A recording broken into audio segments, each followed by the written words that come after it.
नमस्कार विद्यार्थी मित्रांनो, मी डॉक्टर संजय पगार, सहयोगी प्राध्यापक भूगोल विभाग. विद्यार्थी मित्रांनो, या ऑनलाईन लेक्चर सिरीज मध्ये मराठा विद्याप्रसारक समाजाचे केटीएचएम कॉलेज नाशिक यातर्फे मी सर्वांचं स्वागत करतो. विद्यार्थी मित्रांनो, आज आपण FBA या वर्गाचं प्रथम सत्र आहे, त्याला सेमिस्टर 1 आहे. याचा भूगोल विषयाचा जो पेपर आहे, प्राकृतिक भूगोल म्हणजेच फिजिकल जॉग्राफी, या विषयाचं प्रकरण क्रमांक 3. यामध्ये आपण यातील जो पहिला उपघटक आहे या संदर्भामध्ये चर्चा करणार आहोत. विद्यार्थी मित्रांनो, आज या विषयाचं हे व्याख्यान क्रमांक 17 आहे आणि यामध्ये वातावरण याचा जो वातावरण या प्रकरणाचा जो उपघटक आहे तो म्हणजे वातावरणाची व्याख्या आणि वातावरणातील घटक या संदर्भामध्ये सविस्तर चर्चा करणार आहोत.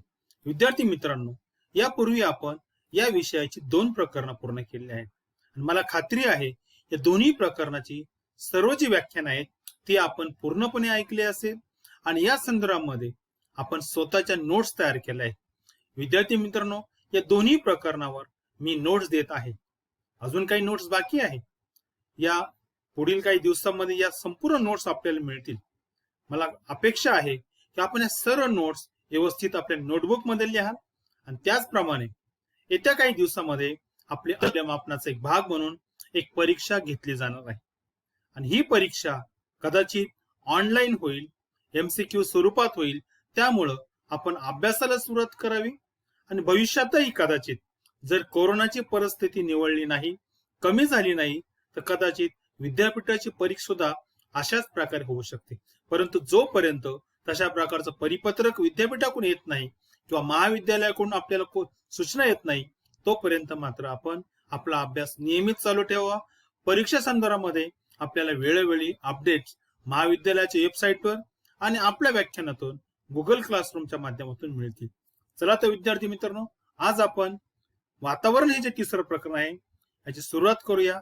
सुरुवातीला त्याची प्रस्तावना आपण समजून घेऊया की विद्यार्थी मित्रांनो, आपल्याला माहिती आहे की वातावरण हा पृथ्वी प्रणालीतील सर्वात महत्वाचा घटक आहे आणि विद्यार्थी मित्रांनो, आपल्याला कल्पना आहे की पृथ्वी हा एकमेव ग्रह आहे की ज्या ठिकाणी वातावरणाचं अस्तित्व आहे. वातावरण आहे म्हणून इतर ग्रहांपेक्षा पृथ्वीचं वेगळेपण आहे. पृथ्वीवर सजीव सृष्टी आहे. पृथ्वीला जिवंतपणा मिळवून देण्याचं कार्य जर कोणी केलं असेल तर ते वातावरण याने केलं आहे. विद्यार्थी मित्रांनो, वातावरणाची निर्मिती 4.5 अब्ज वर्षापूर्वी झालेले आहे असं मानलं जातं. तशा प्रकारचं आपण पहिल्या प्रकारामध्ये या संदर्भामध्ये काही आपण चर्चा केलेली आहे विद्यार्थी मित्रांनो. आणि सर्वात महत्वाचं की मी परत एकदा आपल्याला सांगू इच्छितो की सजीव सृष्टी जी आहे पृथ्वीच्या पृथ्वीवर ती संपूर्णपणे आपल्याला आढळते. त्याचं एकमेव कारण म्हणजे वातावरणाचं अस्तित्व. आता वातावरणाची उंची किती आहे विद्यार्थी मित्रांनो, या संदर्भामध्ये वेगवेगळे मतप्रवाह आहेत. सर्वसाधारणपणे वातावरणाची उंची जी आहे ही पृथ्वीच्या पृष्ठभागापासून 1600 किलोमीटर पर्यंत मानली जाते. परंतु या व्यतिरिक्त इतरही काही तज्ञ आहेत की हवामान तज्ञ असं सांगतात की पृथ्वीच्या पृष्ठभागापासून सुमारे 10,000 किलोमीटर ते 29,000 किलोमीटर पर्यंत वातावरणाची रचना आहे, वातावरणाचं अस्तित्व आहे. परंतु आजपर्यंत विद्यार्थी मित्र मानवाने जो अभ्यास केलाय, प्रत्यक्ष निरीक्षण केलं असेल, त्या ठिकाणी उपग्रह असेल, सॅटेलाइट असेल किंवा रेडिओ लहरी असेल किंवा इतर जे माध्यम आहेत याच्या माध्यमातून आजपर्यंत जे संशोधन झालं, जो अभ्यास झालाय, याचा आधार घेऊन आपण या प्रकरणावर चर्चा करणार आहोत. आता सुरुवातीला आपण वातावरण म्हणजे काय, त्याचा अर्थ काय आहे, त्याची व्याख्या काय आहे हे आपण समजून घेऊ. विद्यार्थी मित्रांनो, वातावरण हा मराठी शब्द आहे आणि हा जो मराठी शब्द आहे हा इंग्रजी जो ऍटमॉस्फिअर शब्द आहे याचं मराठीत भाषांतर आहे. जर आपण ऍटमॉस्फिअर या शब्दाचा थोडा इतिहास बघितला, हा जो इंग्रजी शब्द आहे विद्यार्थी मित्रांनो, तो ग्रीक भाषेतील 2 शब्दापासून तयार झालेला आहे आणि ती 2 शब्द म्हणजे पहिला ऍटमॉस म्हणजे त्याला वेफर्स असं म्हणतो आपण, वेपर्स म्हणजे वॉटर वेपर या अर्थाने. आणि दुसरा जो शब्द आहे ग्रीक शब्द तो स्पेरिया, यालाच इंग्लिश मध्ये स्पेअर असं म्हणतात. स्पेअर म्हणजे थर. आणि म्हणून हे जे 2 ग्रीक शब्द आहे या 2 ग्रीक शब्दापासून हा ऍटमॉस्फिअर हा शब्द तयार झाला. या दोन्ही शब्दाचा जर आपण अर्थ लक्षात घेतला विद्यार्थी मित्रांनो, तर याचा अर्थ असा होतो वाफेचा थर. म्हणजे पाण्याची जी वाफ आहे अशा प्रकारे वाफेचा थर, असं या दोन या ग्रीक आणि इंग्रजी शब्दावर त्याचा अर्थ होतो. पण आपण ज्या वेळेला हा संदर्भ आपण पृथ्वीच्या संदर्भात लावतो त्यावेळेला याचा अर्थ असा निघतो की वातावरण म्हणजे काय, पृथ्वीच्या सभोवताली असलेला वाफेचा थर. आता या ठिकाणी विद्यार्थी मित्रांनो वाफ हा शब्द सुद्धा व्यापक अर्थाने मांडलाय. या ठिकाणी वाफ या शब्दामध्ये फक्त पाण्याची वाफ असा नाही, तर या व्यापक शब्दामध्ये इतर जे विविध वायू आहे या वायूंचा सुद्धा समावेश आहे. म्हणून या अर्थानं की पृथ्वीच्या सभोवताली पाण्याची वाफ असेल किंवा इतर जे विविध वायू आहे यांचं मिश्रण जे आहे, यांचं जे वेस्टर्न आहे, याला त्या ठिकाणी वातावरण असं म्हणतात. असा सहज अर्थ आपल्याला ऍटमॉस्फिअर किंवा वातावरण या शब्दाच्या निर्मितीवरून आपल्याला सहज सांगतो. पण ज्या वेळेला विद्यार्थी मित्रांनो अनेक तज्ञ असेल, विशेषतः मी हवामान तज्ञाबद्दल बोलतोय, ज्या तज्ञांनी या वातावरण शब्दाबद्दल स्वतःच्या भाषेमध्ये व्याख्या सांगितली. अनेक तज्ञ आहेत, परंतु आपण या ठिकाणी दोन जे महत्त्वाचे तज्ञ आहेत यांच्या व्याख्या विद्यार्थी मित्रांनो या ठिकाणी आपण बघूया. पहिली जी व्याख्या आहे यम गेडस, हा अत्यंत नावाजलेला हवामान तज्ञ आहे. याने अनेक संदर्भ पुस्तकं लिहिलेली आहेत आणि या संदर्भ पुस्तकामध्ये त्यांनी वातावरणाची एक व्याख्या केलीत आणि सोपी व्याख्या आहे विद्यार्थी, सहज आपल्याला समजेल. याच्या शब्दामध्ये सांगायचं झालं तर वातावरण म्हणजे काय, पृथ्वीच्या सभोवताली किंवा भोवती असणाऱ्या रंगहीन, चवहीन आणि गंधहीन आवरणाला वातावरण असं म्हणतात. म्हणजे वातावरणाची वैशिष्ट्य त्याने सांगितले. ही तीन वैशिष्ट्य सांगितले की पृथ्वीच्या सभोवताल जे वातावरण आहे त्या वातावरणाची तीन वैशिष्ट्य त्यांनी सांगितले. रंगहीन म्हणजे रंग नाही, चवहीन त्याला चव नाही आणि गंध सुद्धा नाही त्या ठिकाणी. म्हणून पृथ्वीच्या सभोवताली असणारं रंगहीन, चवहीन आणि गंधहीन जे आवरण आहे या आवरणाला वातावरण असं म्हणतात. दुसरी जी व्याख्या आहे त्रिवार्ता. त्रिवार्ता हा सुद्धा अत्यंत महत्वाचा सुप्रसिद्ध असा त्या ठिकाणी प्रसिद्ध असा हवामान तज्ञ आहे. यांनी अधिक व्यापक व्याख्या वातावरणाची केली. वातावरण म्हणजे काय, त्रिवार्ताच्या मते पृथ्वीच्या घन व द्रव्य भागाभोवती वेढलेल्या आणि पृथ्वीचा एक अविभाज्य भाग किंवा घटक बनून राहिलेल्या वायूच्या वेष्टनाला वातावरण असं म्हणतात. विद्यार्थी मित्रांनो या ठिकाणी जर आपण प्रत्येक शब्दावर नजर फिरवली तर आपल्या लक्षात येईल पृथ्वीचा घन भाग म्हणजे जो भाग जमिनीने व्यापलेला आहे. आपल्याला कल्पना आहे जवळपास पृथ्वीचा 29% भाग हा जमिनीने व्यापलेला आहे आणि द्रव भाग म्हणजे पाण्याने व्यापलेला भाग की जो पृथ्वीचा 71% भाग पाण्याने व्यापलेला. म्हणजे असा घन आणि द्रव्य या दोन्ही भागाच्या सभोवताली आणि पृथ्वीचा एक अविभाज्य घटक बनून राहिलेल्या वायूच्या वेष्टनाला वातावरण असं म्हणतात. विद्यार्थी या ठिकाणी अजून एक शब्द अविभाज्य म्हणजे आपल्याला माहिती आहे की पृथ्वीवर जे गुरुत्वाकर्षण आहे या गुरुत्वाकर्षण शक्तीमुळे पृथ्वी सभोवताली हे जे वायू आहे, हे जे वातावरण आहे ते पृथ्वीला घट्ट चिकटून आहे त्या ठिकाणी. त्याच्यामुळे ते पृथ्वीपासून वेगळं होत नाही. म्हणून या ठिकाणी त्रिवार्तानं ही व्याख्या केली आहे की पृथ्वीच्या सभोवताली जे वायू आहे, हे वायूचं जे वेष्टन आहे या वायूच्या वेष्टनाला वातावरण असं म्हणतात. या व्यतिरिक्त या दोन्ही व्याख्याचा जर अर्थ आपण लक्षात घेतला तर आणखी आपल्याला एक सहज आणि सोपी व्याख्या करता येईल. ती व्याख्या म्हणजे पृथ्वी सभोवती असलेल्या वायूच्या आवरणाला वातावरण असं म्हणतात. म्हणजे या व्याख्येमध्ये सहज स्पष्ट सांगितलं आहे की पृथ्वीच्या सभोवताली जे वायूचं आवरण आहे याला त्या ठिकाणी वातावरण असं म्हणतात. आणखी एक व्याख्या पृथ्वी वातावरणाची या ठिकाणी सांगू इच्छितो. पृथ्वीच्या सभोवताली असणाऱ्या वायू, धूलिकण आणि बाष्प यांचा जो पातळ थर आहे तो पातळ थर म्हणजेच वातावरण होय. विद्यार्थी मित्रांनो यापूर्वीच्या तीन व्याख्या जर तुम्ही लक्षात घेतला या तीन व्याख्येमध्ये आणि या व्याख्येमध्ये थोडासा फरक आहे.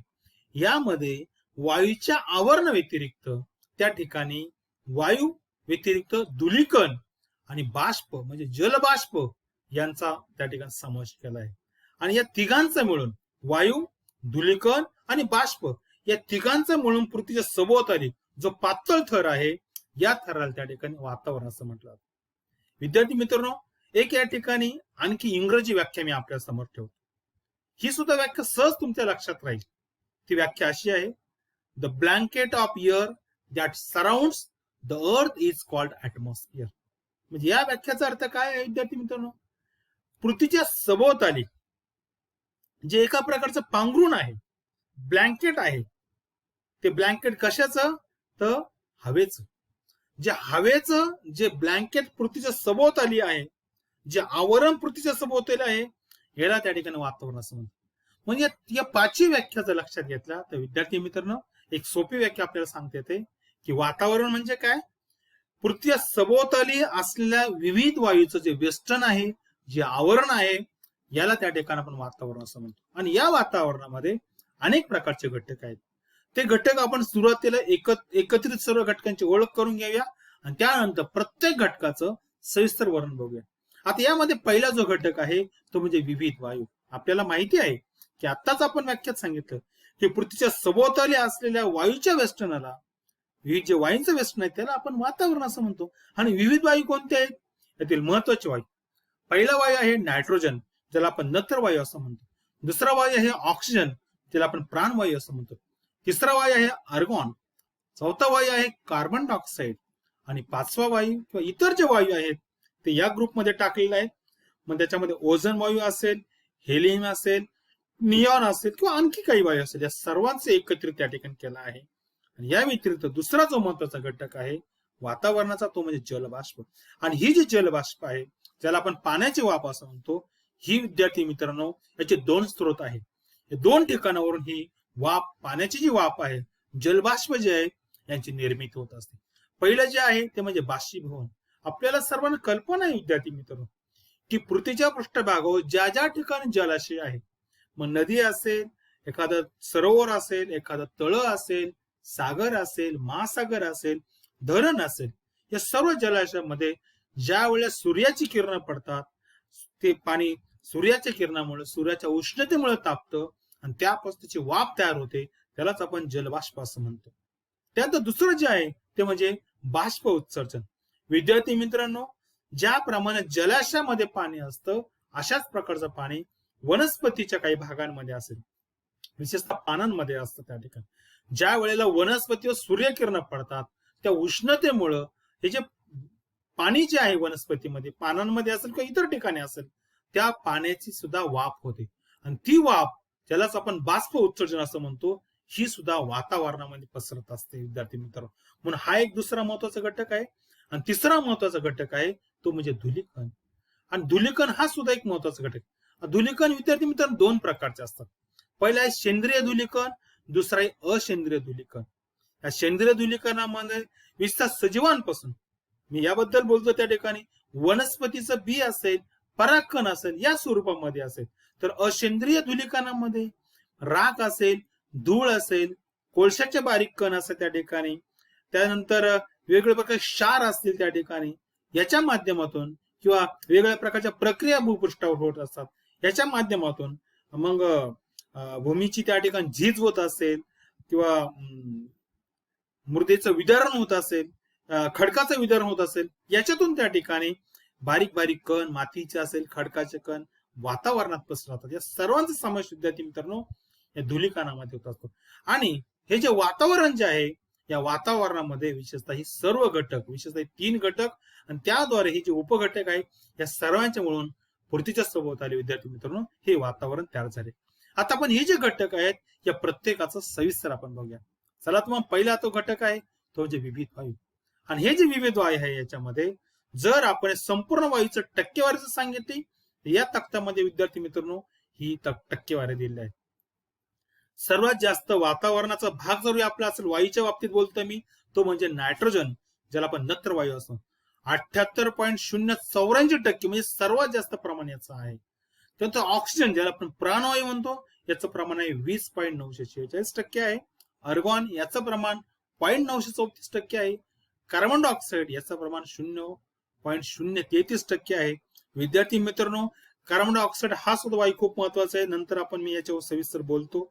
निऑन याचं प्रमाण आहे, या वायूचं प्रमाण 0.0018% आहे. हेलियम हा हलका वायू आहे, याचे प्रमाण 0.005 इतकं टक्के आहे. ओझोन हा तर अत्यंत महत्वाचा वायू आहे. विद्यार्थी मित्रांनो, आपण जर मानवजात किंवा इतर जे सजीव सृष्टी पृथ्वीच्या पृष्ठभागावर आढळते, ही संपूर्णपणे ओझोन वायू आढळते. कारण ओझोन हा एकमेव वायू आहे की जो वायू सूर्यापासून येणारी अतिनील किरण आहे, अल्ट्राव्हायलेट किरण आपण त्याला म्हणतो, यापासून पृथ्वीचं रक्षण करायचं कार्य, सजीव सृष्टीचं रक्षण करायचं कार्य हा वायू करतात. म्हणून याचं प्रमाण बघा 0.0006% अत्यंत कमी आहे, तरी सुद्धा महत्वाचं. आणि इतर जे वायू आहे, हेलियम असेल, निऑन असेल, इतर जे वायू या सर्वांचं मिळून 0.0064% आहे. आणि हीच टक्केवारी इकडे मी त्या ठिकाणी विभाजित वर्तुळाच्या माध्यमातून टाकले. विद्यार्थी मित्रांनो, ज्या वेळेला आपण लेखी परीक्षेमध्ये विशेषतः मोठा प्रश्न लिहितो, अशा वेळेला जर आपल्याला वातावरणासंदर्भामध्ये मोठा प्रश्न लिहायचा असेल, दीर्घोत्तरी प्रश्न लिहायचा असेल, या प्रश्नाचं उत्तर लिहिताना अशा प्रकारचा टेबलच्या माध्यमातून एका बाजूला वायू यांचं प्रमाण किंवा साधारणपणे विभाजित वर्तुळाच्या माध्यमानं जर आपण या प्रश्नाचं उत्तर लिहिलं तर नक्कीच आपल्याला चांगले गुण मिळतील. आता आपण पहिला जो वायू आहे तो म्हणजे नत्र वायू, त्याला आपण नायट्रोजन वायू असं म्हणतो. हा नायट्रोजन वायू वनस्पती वापरत असतात. विशेषतः नायट्रोजन जे चक्र आहे, या नायट्रोजन चक्राच्या माध्यमातून वनस्पतींना हा वायू मिळत असतो. आणि विशेषतः वनस्पतींच्या पेशी ज्या आहेत, या पेशी मजबूत करायचं कार्य हा नायट्रोजन वायू करत असतो विद्यार्थी मित्रांनो. आणि नायट्रोजन वायूचं वैशिष्ट्य म्हणजे काय, की पृथ्वीच्या पृष्ठभागापासून 140 किलोमीटर अंतरापर्यंत या वायूचं अस्तित्व आहे. त्याच्यानंतर मात्र हा वायू आढळत नाही विद्यार्थी मित्रांनो. ही गोष्ट आपण लक्षात ठेवली पाहिजे. दुसरा जो वायू ज्याला आपण ऑक्सिजन वायू म्हणतो किंवा प्राणवायू म्हणतो, हा रासायनिकदृष्ट्या क्रियाशील वायू आहे.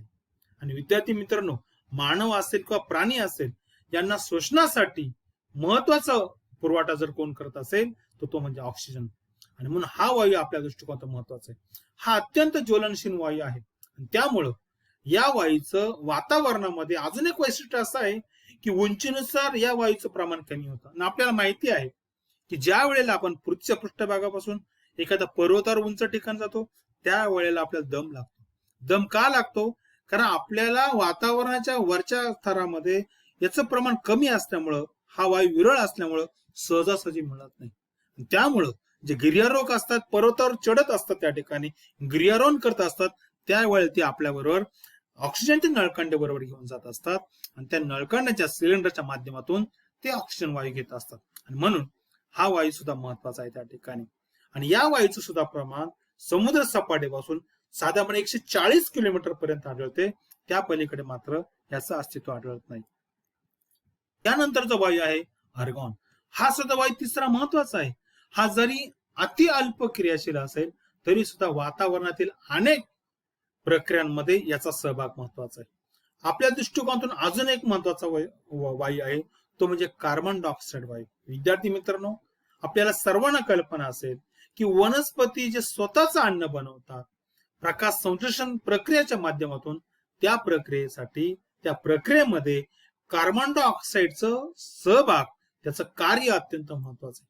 जर हा वायू नसता विद्यार्थी मित्रांनो, तर वनस्पतींना स्वतःचं अन्न स्वतः करता आलं नसतं.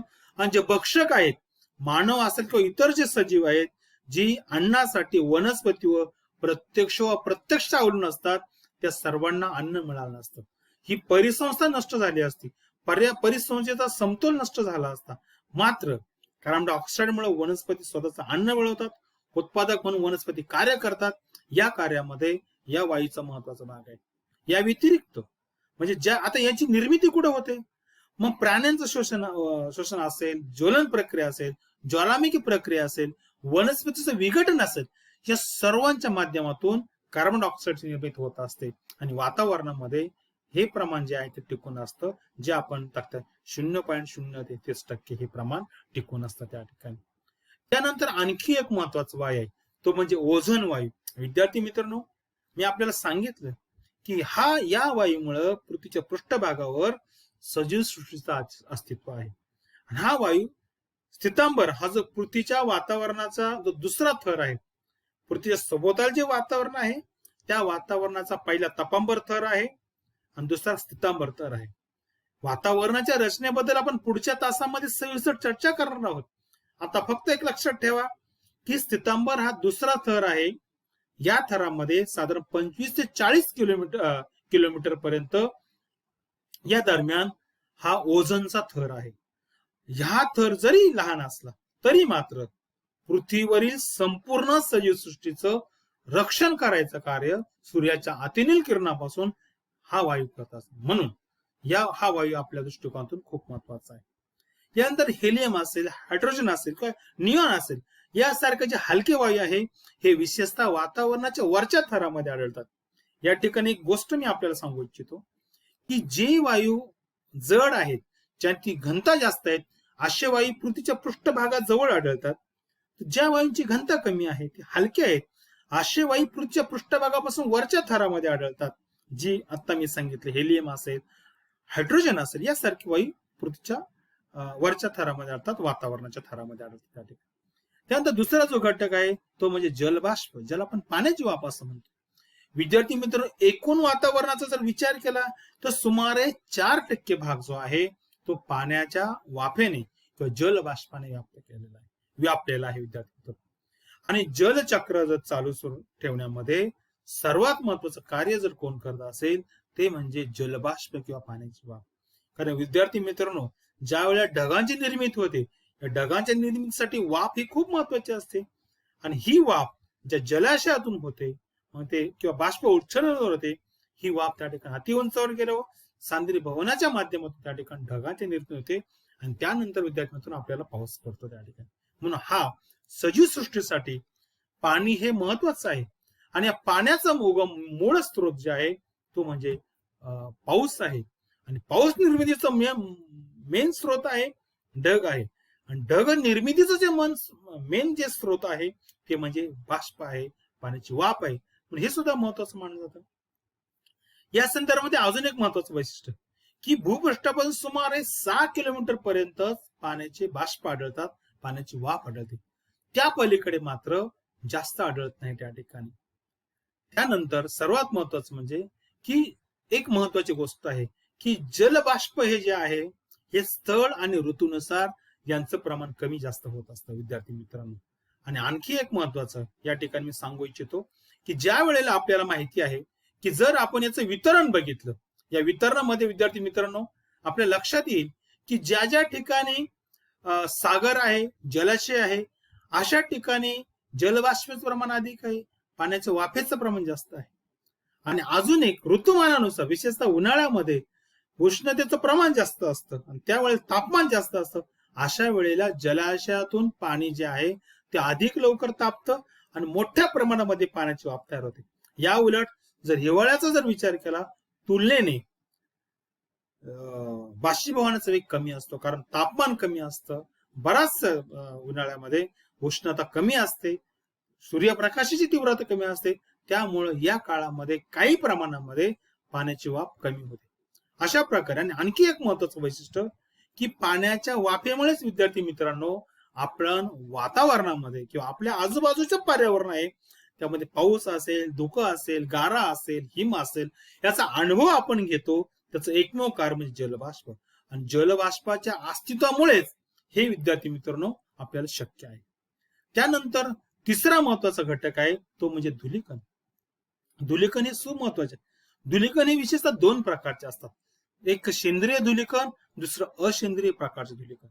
सेंद्रिय प्रकारच्या धुलीकणामध्ये वनस्पती सूक्ष्म बीज असेल, ज्याला आपण बी म्हणतो, परागकण असेल किंवा इतर घटक असेल जे सेंद्रिय प्रकारचे आढळतात.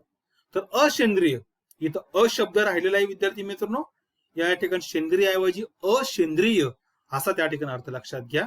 टायपिंग मिस्टेक आहे त्या ठिकाणी. या असेंद्रिय धुलीकणामध्ये धूर असेल, धूळ असेल, मृदा कण असेल, दगडी कोळशाचे कण असेल, राख असेल किंवा जो घन कचरा याचे सूक्ष्म कण असेल, या सर्वांचा समावेश असेंद्रिय धुलीकणामध्ये. आणि याची निर्मितीचा स्रोत जे आहे, जे आपण खाणकाम करतो, खोदकाम करतो, शेती करतो त्या ठिकाणी किंवा विद्युत प्रकल्पाद्वारे आपण विशेषतः औष्णिक विद्युत प्रकल्पाद्वारे ज्या ठिकाणी कोळशाचा उपयोग करून विद्युत तयार करतो अशा ठिकाणी किंवा मृदेची धूप असेल, खडकाचं विदर्ण असेल, या सर्व माध्यमातून ही धुलीकण असेल, धूळकण असेल किंवा बऱ्याच वेळेला ज्या वेगवेगळ्या प्रकारे उद्योगधंदे यांच्या चिमणी ज्याला आपण धुराडे म्हणतो, या धुराड्यातून सुद्धा कार्बन डायऑक्साईड सारखे कण बाहेर पडतात. जे आपण वाहनं वापरतो, 4 व्हीलर आहे, 2 व्हीलर आहे, याच्यातून सुद्धा इंधनाच्या ज्वलनातून अनेक प्रकारचे कण बाहेर, कार्बन डाय मोनॉक्साईडचे कण बाहेर पडतात त्या ठिकाणी. हे आपल्याला माहिती असेल. जेव्हा वादळ येतं त्यावेळेस सुद्धा धूळ वाऱ्याबरोबर प्रचंड प्रमाणात वाहून येते.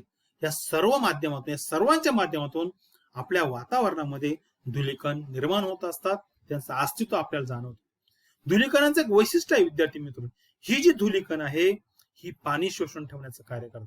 पाणी शोषतात त्या ठिकाणी वातावरणामध्ये, त्यामुळे गारवा किंवा थंडवा त्या ठिकाणी निर्माण होतो. आणि आणखीन एक महत्वाचं, धुलीकण जे आहे ते जास्त प्रमाणामध्ये पृथ्वीचा जवळचा जो थर आहे, विशेष तापमानामध्ये जास्त आढळतात.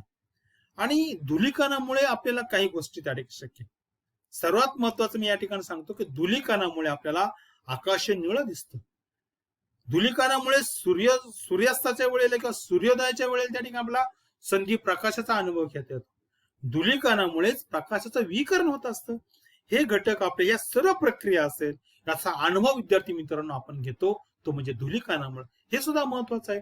आणि एक गोष्ट मी या ठिकाणी आपल्याला सांगतो की धुलीकण मोजले जातात. मग याचा जो अभ्यास झाला की साधारणपणे धुलीकण जे आहे, ज्या ठिकाणी घन भाग आहे किंवा ज्या ठिकाणी जमीन आहे या ठिकाणी धुलीकणांचं प्रमाण जास्त. सर्वसाधारणपणे दर घन सेंटीमीटर मध्ये सुमारे 1 लाख धुलीकण आढळतात विद्यार्थी मित्रांनो. या उलट ज्या ठिकाणी सागर आहे, महासागर आहे, या ठिकाणी तुलनेने धुलीकण कमी आढळतात. साधारण 1 घन सेंटीमीटरला फक्त 500 ते 2000 धुलीकण आपल्याला आढळतात. म्हणजे याचा अर्थ काय, स्थळानुसार धुलीकणांची प्रमाणे कमी जास्त होत असतं त्या ठिकाणी. विद्यार्थी मित्रांनो, या ठिकाणी आपण वातावरण म्हणजे काय, वातावरणाचा अर्थ, वातावरणाची व्याख्या हे बघितलं. त्यानंतर वातावरण म्हणजे प्रमुख घटक आहे, त्याच्यामध्ये मग विविध वायू असेल, बाष्प असेल किंवा धुलीकण असेल, या सर्वांच्या बाबतीत आपण सविस्तर चर्चा करू. या नंतरच्या तासाला विद्यार्थी मित्रांनो आपण याच प्रकरणातील अत्यंत महत्वाचा उपघटक आहे, तो म्हणजे वातावरणाची रचना. की पृथ्वीच्या सभोवताल जे वातावरण आहे, या वातावरणामध्ये कोणकोणते थर आढळतात, त्या थराची पृथ्वी पृष्ठभागापासून उंची काय आहे, त्याच्यामध्ये कोणते उपघटक आढळतात, त्या प्रत्येक थराचं वैशिष्ट्य काय, याबद्दल चर्चा करणार आहोत. आणि या ठिकाणी विद्यार्थी मित्र मी तुम्हाला मुद्दाम सांगतो की ज्या स्पर्धा परीक्षा आहे, या स्पर्धा परीक्षेसाठी वातावरण हे प्रकरण अत्यंत महत्वाचं आहे. आणि या वातावरण प्रकरणामध्ये मी जो आपण पुढच्या तासाला जो आपण घटक घेणार आहोत, तो म्हणजे वातावरणाची रचना, स्ट्रक्चर ऑफ द ॲटमॉस्फिअर, हे अत्यंत महत्वाचं आहे. याच्यावर बऱ्याच प्रमाणामध्ये एमपीएससी असेल, युपीएससी असेल, नेट परीक्षा असेल, सेट परीक्षा असेल किंवा इतर ज्या स्पर्धा परीक्षा, या स्पर्धा परीक्षेमध्ये विद्यार्थी मित्रांनो या वातावरणाच्या थराबद्दल अनेक प्रकारचे बहुपर्यायी प्रश्न, एमसीक्यू प्रकारचे प्रश्न विचारले जातात. किंबहुना आपली जी अंतर्गत परीक्षा होणार आहे, अंतर्गत मूल्यमापनाचा भाग किंवा विद्यापीठाची जी परीक्षा, याच्यामध्ये सुद्धा या घटकावर ऑब्जेक्टिव्ह प्रकारचे प्रश्न भरपूर असतात. म्हणून ते प्रकरण, तो जो उपघटक आहे, तो काळजीपूर्वक ऐका. आपण पुढच्या तासाला परत भेटूया. या ठिकाणी मी थांबतो. धन्यवाद.